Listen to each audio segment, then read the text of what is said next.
Hey everybody, what is going on? Hexlex here. Got another Master Duel video for you. Coming at you with Gate Guardian once again. We actually very recently covered this deck. However, I did want to come back to it again because after rewatching my last video on it, I really don't feel like I did this deck justice as far as like showing what I believe to be a strong build as well as some optimal combo lines. So given how like relatively few resources there are for a deck like this, I thought I would make one. So this is going to be the ultimate guide for Gate Guardian's competitive play in Yu-Gi-Oh! Master Duel. Now, I know there are, of course, better decks out there than Gate Guardian, but I think the Gate Guardian archetype is quite fun, and I think that it also does some pretty unique things. So I'm going to be showing off 3 major combo lines, as well as a couple of duels that'll highlight how this particular build plays. You'll notice right off the bat that this build is actually quite different from my previous one. Most notably, we are up in card count. We are up to 50 from, I believe, 44 or 45 last time. Also pretty noticeable is that we have taken out the Cash Tira package. Now, I don't think that the Cash Tira package, we were previously playing 2 Unicorn, 1 Finmir, 1 Ratesoth, and 1 Birth. I don't think that package is bad. In fact, I would go so far as to say that this build might even want to go up in cards, maybe up even to 60, just to include it. However, I do think that there is a more important package to include, and that is going to be the Horus package. So the Horus cards might not seem initially like they do a lot for Gate Guardian, but they actually do fill some gaps as far as both consistency and our end board. Namely, we can put the number 90 on our end board, or more importantly, we can potentially start off combo lines with number 90, thereby ensuring that they are protected against stuff like Ash Blossom, Effect Veiler, and Nibiru.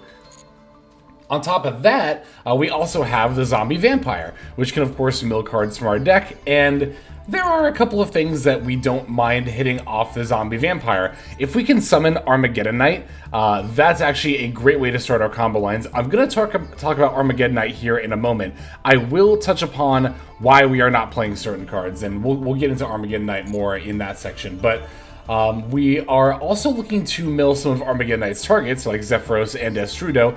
Another mill target that we have here is Rainbow Bridge of Salvation. Now, I have a full playset. This is probably not necessary, but the reason that I have a full playset of Rainbow Bridge of Salvation is so that we can not only mill it more often, but also potentially discard it off of Imseti or, of course, the King's Sarcophagus. So the reason that we are so desperately looking to add field spells is that Labyrinth Wall Shadow is actually going to be, in my opinion, the most important card for our Gate Guardian specific combos, because you don't just want one copy of this card, you ideally want to be able to activate multiple per turn. That's also why we play Pseudospace as a target for Ancient Fairy Dragon, and furthermore, it's also one of the main reasons why we play Zephyros and in turn Armageddon Knight, to be able to get extra names. So one thing I do want to talk about real quick is a card that got talked about a little bit in the comment section last time as well.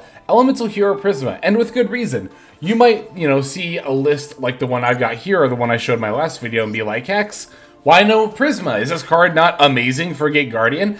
The answer is actually no. I don't think this card is good in Gate Guardian. Now, at a surface glance, you might be able to think, oh, well, but can't you just use Prisma to send one of your Gate Guardian pieces by revealing one of the, Gate Guardian fusion monsters, and then you'll not only have an extra name, but you can dump Kazejin, Suijin, or Song of Thunder into the graveyard. And again, on a surface level, yeah, that might seem like a solid interaction, but there's 2 main issues with this. One is the issue of you don't actually want these cards to be in the graveyard. Suijin, Kazejin, and Saga of Thunder, right? The only benefit that these cards have to being in the graveyard is that you can summon Gate Guardians combined this way. But when it comes to summoning, the 2-piece Guardians, the Thunder and Wind, Wind and Water, as well as Water and Thunder, you have to banish the ones that you control, right? And the way that you're going to control them is by using Labyrinth Wall Shadow to put them in the spell trap zone. That's why I say Labyrinth Wall Shadow is so important. But unless you're going to get all 3 of these into the graveyard, then there's really no benefit to doing it because, again, Gate Guardians combined is the only way that really, benefits that. Now, you might then say, well, okay, sure, but Prisma does still become one of those names, right? Prisma plus Labyrinth Wall Shadow could still get you into, like, Water and Wind if you were turn 1, right? Isn't that good? Again, not really, because we can actually do a lot better than using our normal summon just to get one name, and that is where the Armageddon Knight comes in. So, by normal summoning Armageddon Knight, we can send off Zephyros, Blackwing Zephyros the Elite to the graveyard. Zephyros the Elite can then bounce our Labyrinth Wall Shadow. One very cool thing about Labyrinth Wall Shadow is that the second effect, the once per turn, this is what's called a soft once per turn effect, which means that it's only once per copy on the field per turn. Meaning that if you activate the effect of Labyrinth Wall Shadow, then return it to your hand with Zephyros, and then activate it again, it's considered a new copy and can do the once per turn effect again. So this not only sets you up with an extra Gate Guardian name to, for example, go into Wind and Water, but you also still have these 2 monsters on your field to then combo off with. So it's effectively the same as if you normal summon Prisma, but you also get 2 extra level 4 monsters, which again, is much better than Prisma. Now, of course, Prisma can be special summoned off of a Hero Lives, but at the same time, that's also a UR, and also even just specialing this off of a Hero Lives doesn't really do that much for you. Again, it might get you an extra name, but it won't be an extra body because you'll have to banish the Prisma to summon your Gate Guardian monster. So that's why I think Prisma is actually, I'm going to say it, I think this card is bad in Gate Guardian. I don't think it's just not good. I think it's actually not something you want to be playing. You have much better normal summons that you can do than this, including stuff like your Labyrinth Heavy Tank. But again, as discussed before, Armageddon Knight. I'm going to show you the full combo with Armageddon Knight. We actually have 2 different lines that we can do that can end us on Appaloosa, as well as some of our Gate Guardian monsters. Now, this build is 50 cards in particular, mostly because we have a lot of cards that we're not trying to draw, right? Like Cypher Driver, for example, are 3 Gate Guardian pieces. Dark Guardian and Dark Element are both searchable, so we don't want to open those. Rainbow Bridge of Salvation, we do actually want to open, that's why we are playing 3. But if you were looking to play a build with fewer copies, you could just go down first on copies of Rainbow Bridge of Salvation, right? We also have the Foolish Burial Goods to send it to the graveyard as well. Again, you really, really want to find the Labyrinth Wall Shadow. And of course, we do also have Walls of the Imperial Tomb as another field spell that's potentially good. Walls of the Imperial Tomb is another card that you could potentially cut down on copies or cut altogether if you're looking to reduce this down to a closer to a 40 card deck. But again, I really do think it's important to have as many copies of Imseti in hand as possible to go with your Rainbow Bridge to, again, grab the Labyrinth Wall Shadow. It's so important that we're searching this card, right? Again, though, if you wanted to cut the Rainbow Bridge package altogether and throw in a Kashtira package instead, that's also good. There are lots of different ways that you can build this deck. And I know I just said that Prisma was bad, but if you were to combine it with more of a hero engine, I could then see how maybe you could work Prisma into the build. Both, I guess, archetypes do care about fusing, but outside of exploring a build like that, again, if we're just using Prisma to dump and copy Sangha, Kazijin, or Suijin, I really don't think that's that great. Okay, is there anything else I want to talk about as far as like this deck in the initial like kind of breakdown here? The bulk of this combo or this video is going to be the combo guide, but again, I do have a couple more duels to show you afterwards. So I guess I could talk about what cards I think are always necessary for a Gate Guardian deck. Of course, you do want to be playing one of each Sangha, Kazijin, and Suijin. 3 Shadow Ghoul of the Labyrinth to search your 3 Labyrinth Wall Shadow, as well as 3 Labyrinth Heavy Tank. This card is quite good as a normal summon. That, of course, sets up more copies of your stuff into the graveyard. Dark Guardian and Dark Element are actually not required for the build. These are also very optional. However, this combo guide is going to show you how you can summon the Dark Guardian off of Dark Element, so that way it has its towers protection. I'm going to show you a couple of different combo lines that can do that on turn 1. So that's the main reason these are here. If I'm being totally honest, in an optimal Gate Guardian build, you probably don't even play the Dark Element and Dark Guardian, because the main thing that's weak about Dark Guardian is the fact that it cannot protect itself from trap cards, right? And that's something that we discussed and saw an example of in our last video, when we played against Sword Soul and they were able to use a Blackout to just wipe out our Guardian.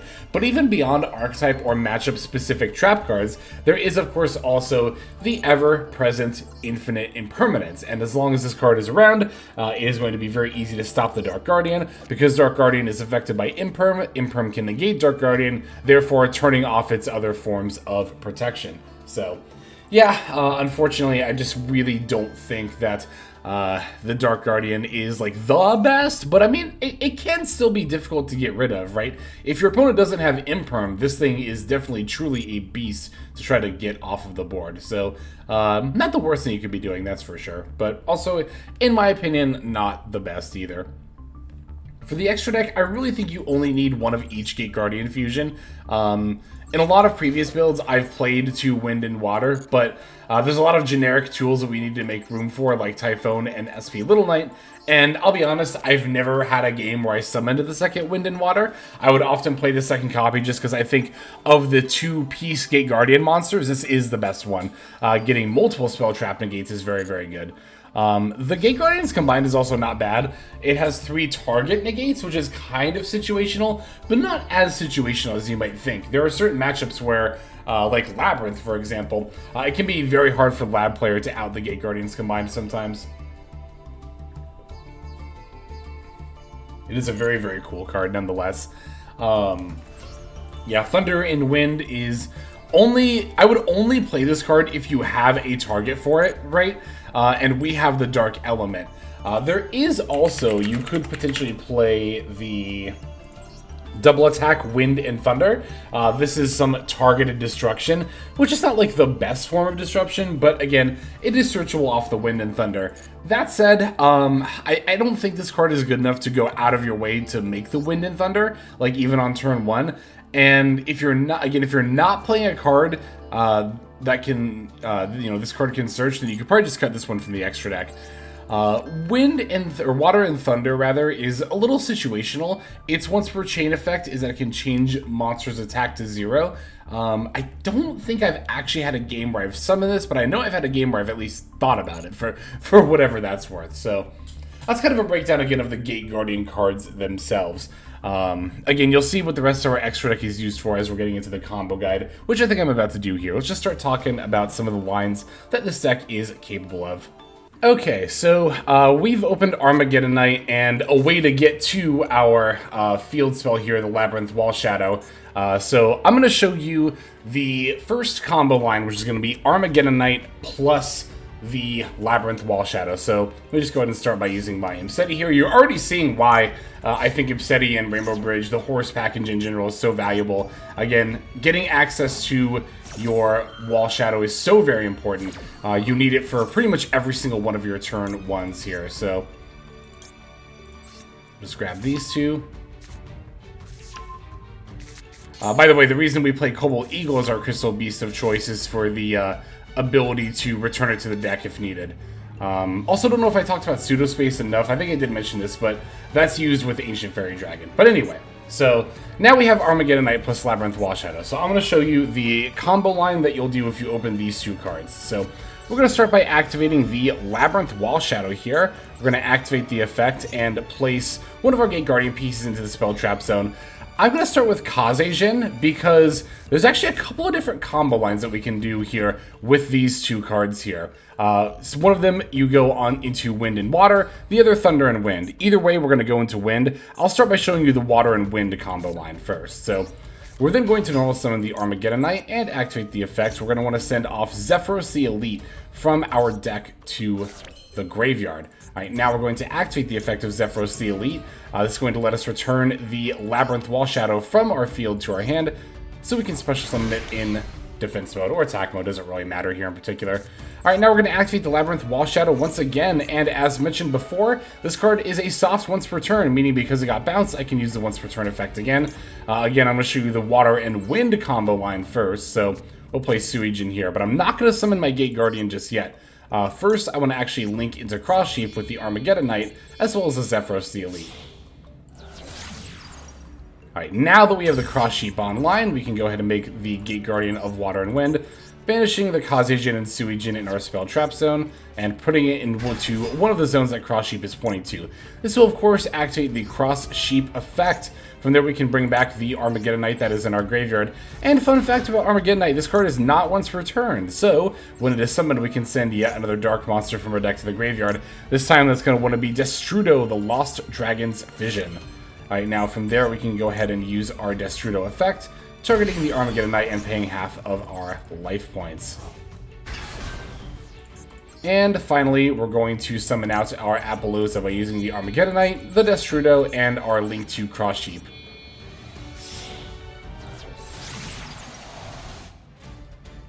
And there you have it. There's our turn 1 combo line for if you open Armageddonite and Labyrinth Wall Shadow that goes into Gate Guardian of Water and Wind. So, of course, paired with 3-mana Appaloosa, that will get you 3 monster negates, but remember that the Water and Wind represents multiple spell and trap negates too, actually. So, even though we only have 2 monsters on our end board, these actually represent a total of potentially 5 negates. Now, I can even tell you the last time I got an Appaloosa to drop down to 0 attack, so I wouldn't count on getting every single one of those negates, but the ability to potentially negate all but one of the cards in our opponent's hand is quite good, and of course that does not include the rest of your hand as well. But as I touched upon before, there is actually a different board you can end on with the same 2 opening cards, so I'm going to show you that other potential combo line here.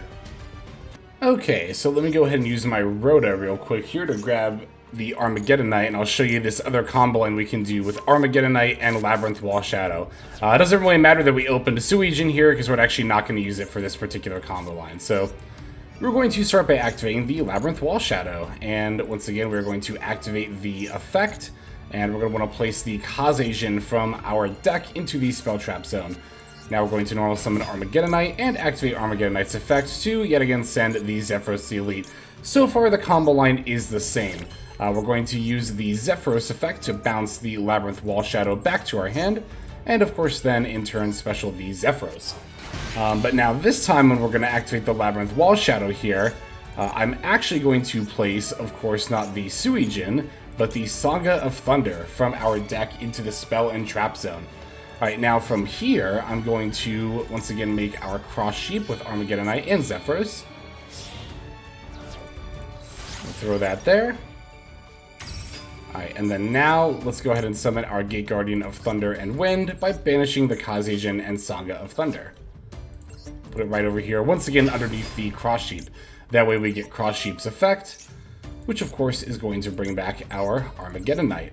And just like last time, we're going to activate the Armageddonite effect again, and we're going to send the Destrudo from our deck to the graveyard.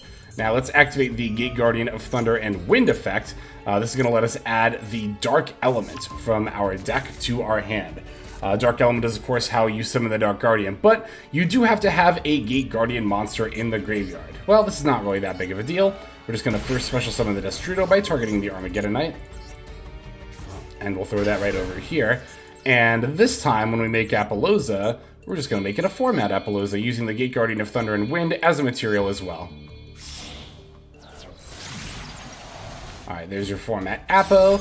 Now we can activate our Dark Element, paying half of our life points yet again. It's a little bit scary. You could actually even summon the Gate Guardians combined here if you really wanted to, but I want to pull out the Dark Guardian, because like I said, I wanted to show off a combo line where we're able to summon this on turn 1. So we'll throw that down there, and boom, there is your Dark Guardian, summoned off of Dark Element, meaning it is unaffected by other monsters' effects or your opponent's activated spell cards or effects. On top of that, we're also ending on a 4-material Appaloosa. So for this line, we give up our 2 spell and trap negates, turn them into another potential monster negate, as well as a towers instead.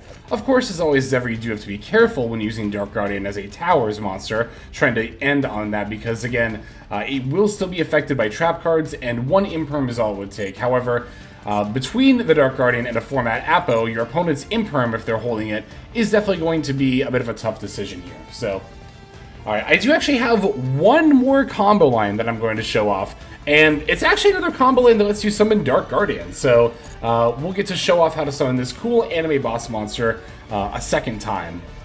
Okay, so this is going to be the third combo guide, for the third combo line rather, for this combo guide section of the video. This one's going to be Labyrinth Wall Shadow plus Labyrinth Heavy Tank. And as I said before, this is going to be another combo where we are able to summon out the Dark Guardian on turn 1. So let's go ahead and get into that here. We're going to activate our Labyrinth Wall Shadow. And as always, we're going to start by placing the Kaze-Jin into our Spell Trap Zone. Again, I just like placing this one first because you're always going to go for Water and Wind or Thunder and Wind on turn 1. So placing this first gives you some more flexibility in case you get like interrupted or something, right? So we do want to normal summon without tributing via the effect of Labyrinth Heavy Tank. We'll click yes there. And now that we've normal summoned Heavy Tank, we're going to use the effect here to place the Saga of Thunder from our deck into the Spell Trap Zone. Alright, now that we have those two down there, we can go ahead and banish them in order to summon out the Gate Guardian of Thunder and Wind. Gate Guardian of Thunder and Wind effect we're going to activate here to add the Dark Element from our deck to our hand. But once again, we need to have a Gate Guardian monster in our graveyard to be able to activate this card. So it's pretty simple here. We're just going to link off the Labyrinth Heavy Tank as well as the Gate Guardian of Thunder and Wind into our SP Little Knight. If you don't own an SP Little Knight, or if you are a more casual player and prefer to play with, less meta-relevant cards, it could be any Link 2 that you can summon here, as long as you are able to link off the Gate Guardian of Thunder and Wind to go into it. Not going to activate the effect here, because our opponent doesn't have anything in the graveyard to banish, so we'll just activate the Dark Element now, paying half our life points, and once again, we could summon out the Gate Guardians combined, or we could summon out the Dark Guardian, which, because it is summoned off of Dark Element, again, is not affected by other monster effects or our opponent's activated spell and cards and effects. One other thing I haven't pointed out about this effect yet is that it's unaffected by all monster effects, including yours, as well as your opponent's activated spell cards or effects. So Dark Guardian is still affected by your spells, but not by your monsters. This can actually be a good thing, as if, for example, you had a Nibiru in your hand and your opponent is, comboing off while you have Dark Guardian up. You could actually Nibiru and the Dark Guardian would be completely unaffected by it, so it wouldn't get tributed off and add to the token stats, which is definitely worth noting for sure. Alright, now that I've shown off these combos of how to play out turn 1s with the Gate Guardian deck, let's take a look at a couple of duels I've played with this deck. Alright, so we're going to go into our first game here. This game is going to be against Branded, and this is going to show off a pretty ideal situation for going first here. So, as you can see, this opening hand looks phenomenal. We've got Armageddonite, as well as ways to access our field spell. Gonna start by activating the King Sarcophagus to add Imseti, putting back Maxi here. Maxi is the choice here. I want to keep Ash Blossom in case my opponent has their own Maxi, right? So, we of course get to not only use Imseti to grab King Sark, but also want to use Rainbow Bridge of Salvation for that Crystal Beast Cobalt Eagle, as well as the Labyrinth Wall Shadow, most importantly. Imseti adds the King Sark and then draws Shadow Ghoul, which actually gives us another Labyrinth Wall Shadow. Not that we really need it here. So, I'm going to use the King Sark here to send off the Hoppy. That way, before I go into my combo, I can use Imseti and Hoppy to go into number 90 Galaxy Eyes Photon Lord. Again, this will insulate my line against stuff like Nibiru or other monster-based hand traps. I didn't need to use the Labyrinth Wall Shadow effect there. However, by using it, I do set it up in the graveyard. That way I can get the graveyard destruction effect if that ends up coming up here. So, again, as shown off in the combo guide, I am summoning the Armageddonite, sending Zephyros, Zephyros bouncing the field spell, going into Cross Sheep. Now we're going to set up the Suijin here. I'm going to go for the Water and Wind combo line. I generally think this is better than trying to end on Dark Guardian. However, if you open Labyrinth Heavy Tank into field spell, I think it's better to end on SP and Dark Guardian than it is just Labyrinth Heavy Tank and Water and Wind. Alright, so here is our 3-mat Apo, and there we go. There is our turn 1 end board, which is pretty true to the combo line, but again, because we were able to open the Horus cards as well, we added the number 90 for a little bit of extra negation and also stats to our end board, which is always nice. One of the other reasons I really like the Horus engine. Again, if we needed more gas too, we could have gone into Zombie Vampire to try to mill more stuff, so they're going to lead with Saronir. I'll use the Appaloosa to negate the summon of that, because it does threaten to battle over either the Appaloosa or the Gate Guardian of Water and Wind. Now here they're going to activate Thrust, and you'll notice that I activated the Gate Guardian of Wind and Water, not the Ash Blossom in response to that. Basically, because the Appaloosa and the Wind and Water have multiple negates attached to them, I definitely value the single Ash Blossom more highly than one of Wind and Water's negates. Now, if they were to follow up with like a triple tactics talent, then I might be a little more inclined to maybe use Ash Blossom, but again, we can guess that it's branded, because it's 60 cards and we've seen Star Near and Thrust, so I'd probably actually just hold the Ash Blossom for a branded fusion here. And the reason that I paused so long right there is because I'm pretty sure our opponent concedes after we negate their Thrust here. Yep. So there you go. There's an example of how to not only set up the turn 1 Loki Cell on the combo line, but again, this one was a little more involved and hand specific. We were able to use the number 90 for some combo installation, as well as, of course, setting up multiple negates to stop Branded from really having any realistic chance to be able to make plays there. But yeah, I think that really shows off and highlights why the Horus engine, I think in particular, is so good. The Cashier engine, again, was fine, but I think having that number 90 here is so much more valuable than like just a random Unicorn or Fenrir, right? And again, if we didn't open so many, plays here, we could have also potentially gone into Zombie Vampire and hoped to mill Rainbow Bridge of Salvation, as well as potentially some other stuff like, where is Destrudo here? Destrudo, as well as Zephyros. So there we go. We do have another game that we're going to show off here before we end off. Let's go into that one. All right, so we actually came across another branded variant when getting these couple of example games. This one's going to be branded Dragonmaid, though. So let's see what we got here. We are going to be going first again. However, this time we won't have quite as clean of an opening hand. Still a pretty decent one, but gonna have to work a little bit harder for the combos for this one. We'll start with Walls Imperial Tomb to add the Mseti. Another thing that I really do like about the Horus package is that it does allow us to potentially bait out some interaction with the opponent. Now here you'll notice I pitched the Labyrinth Heavy Tank. I got a little lucky by drawing another copy of it, but the reason I opted to do that is because Labyrinth Heavy Tank by itself doesn't really have much inherent value, right? It's only going to be able to set up one name in our spell trap zone. This is yet again why it is so crucial to get into the Labyrinth Wall Shadow as often as possible, right? And again, another reason why we go so hard into like triple Rainbow Bridge. So here, I definitely valued the Gamma and the Ash Blossom pretty highly, as my opponent was getting past priority here as well, meaning they did have a live, quick effect, so. Now here I'm going to use the Kingsark to pitch the Gamma, because I'm about to summon monsters to the field anyway, my 2 level 8 Horus monsters. This time, however, instead of going into number 90, I really do want to try to find more gas, so this is going to be a turn 1 where I go into Zombie Vampire. Zombie Vamp will detach Mseti and then mill 4 here. So on our opponent's side, we milled some pretty interesting things, right? The Dragonmaid Tiding is definitely not ideal for us. We milled them Sarnir, Ash Blossom, and also Branded Fusion. So at this point, I wasn't sure if it was a branded deck taking a Dragonmaid package or a Dragonmaid deck taking a branded package. It ends up being the latter, but definitely something to be mindful of. On our side, we milled, unfortunately, Labyrinth Wall Shadow and Shadow Ghoul, so we would have liked to have, of course, seen those in hand, but we did also hit both Zephyros and Armageddonite, which is pretty good. Going to summon out the Armageddonite and then use the effect to send off Destrudo. Now I can normal summon Lab Heavy Tank, placing the Kazejin. Even if I'm not going to summon one of my Gate Guardian monsters, it's nice to get it out of the deck, right? So they're actually going to use the Tiding to special summon the Chamber Dragonmaid, and then use that to in turn add Dragonmaid Hospitality. Now, with my newly level 3 Destrudo off its own effect and the level 7 Lab Heavy Tank, we can go into the Baron de Fleur. Furthermore, I'm going to use Zephyros to bounce the walls of the Imperial Tomb in order to special summon it. Now, I can link these two off to go into Dark the Dark Charmer Gloomy, because we did mill them a Bestial Baldrake. I'll go ahead and summon that. I debated if I wanted to leave it on the board, but decided I'd just go into a 3-mana Appaloosa here. And then, of course, we're going to use the Baron de Fleur effect to pop the Chamber Dragonmaid. So, there we go.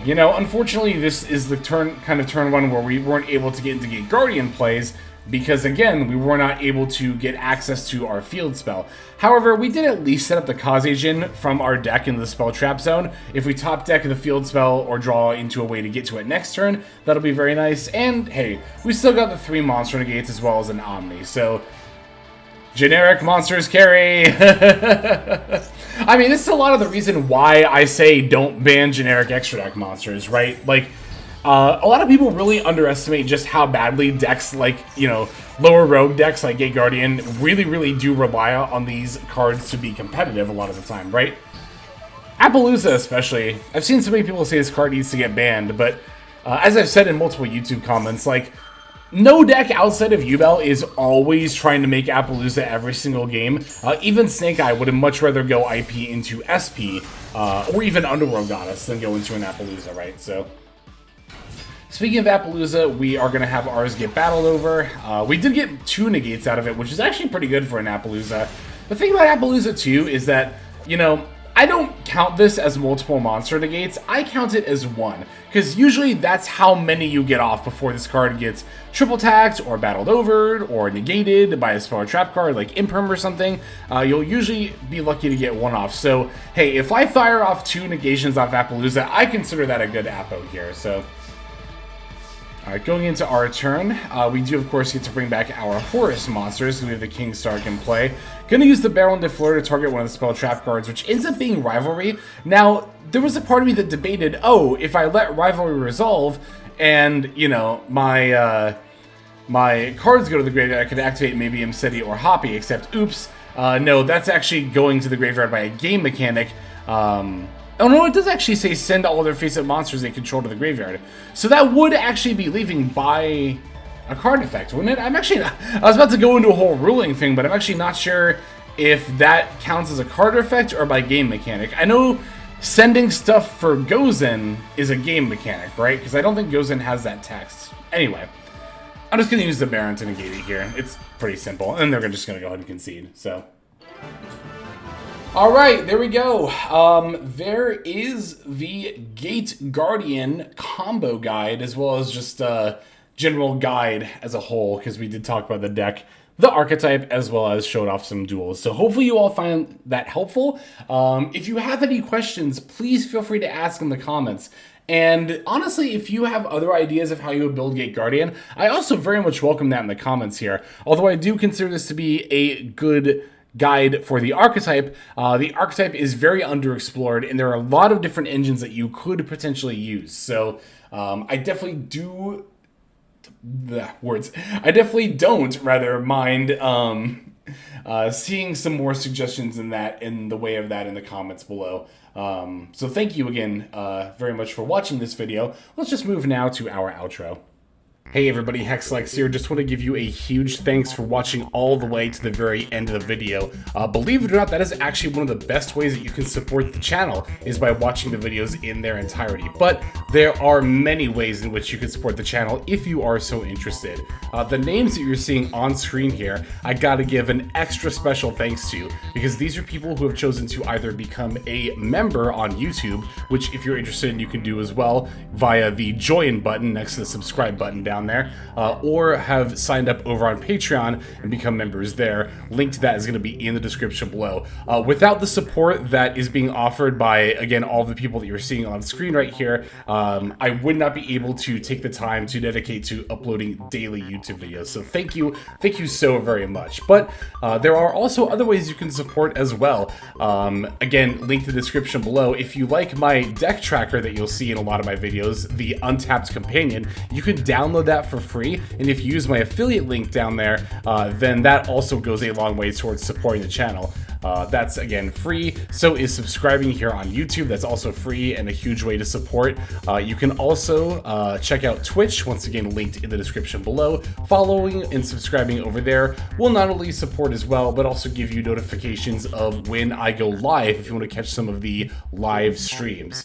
But really, no matter how you choose to support, it all adds up, and it all definitely means the world. So thank you, each and every one of you. For now, this is Hexlex. I'm going to be signing out. But more than that, I'm hoping that you have a fantastic day.